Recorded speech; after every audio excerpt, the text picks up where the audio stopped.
আমি তো জানি না, যদি আমার জেলা থেকে যায় তাহলে আমাকে দোষারোপ করতে পারেন। আসলে আমাদের কোনো কনসার্ন নেওয়া হয়। সম্প্রতি বাংলাদেশ সাংবাদিক কল্যাণ ট্রাস্ট কর্তৃক 2024 সালে সাংবাদিকতায় সাহসিকতাপূর্ণ অবদানের স্বীকৃতি হিসেবে সম্মাননা পেয়েছেন সাপ্তাহিক বাংলার সংবাদের সম্পাদক, ফরিদপুর প্রেস ক্লাবের সাবেক সিনিয়র সহসভাপতি শেখ ফয়েজ আহমেদ। জানা যায়, সম্মাননা পাওয়া শেখ ফয়েজ আহমেদ একজন ভুয়া সাহসী সাংবাদিক। জুলাই আন্দোলনে হামলা, অপপ্রচার সহ তার বিরুদ্ধে রয়েছে বিস্তর অভিযোগ। এদিকে এ ঘটনায় বুধবার দুপুরে জেলার সিনিয়র তথ্য কর্মকর্তার কার্যালয়ে যেয়ে লিখিত অভিযোগ করেন জুলাই আন্দোলনে অংশগ্রহণকারীদের একটি প্রতিনিধি দল, যেখানে আবরার নাদিম ইতু, কাজী রিয়াজ, সোহেল রানা সহ উপস্থিত ছিলেন আরও অনেকে।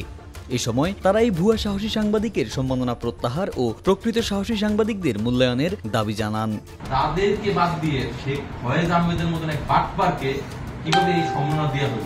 এ বিষয়ে জেলা সিনিয়র তথ্য কর্মকর্তা মোহাম্মদ মোজাম্মেল হকের নিকট জানতে চাইলে তিনি বলেন, কিভাবে এই সাহসী সাংবাদিকের নামটি এলো সে বিষয়ে তারা অবগত নন।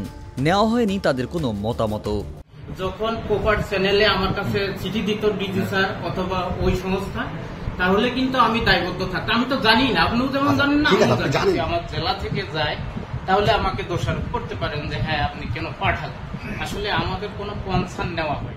ফরিদপুর প্রেস ক্লাবের সাধারণ সম্পাদক মাহবুব পিয়াল বলেন, এ খবর জানতে পেরে তারা বিস্মিত।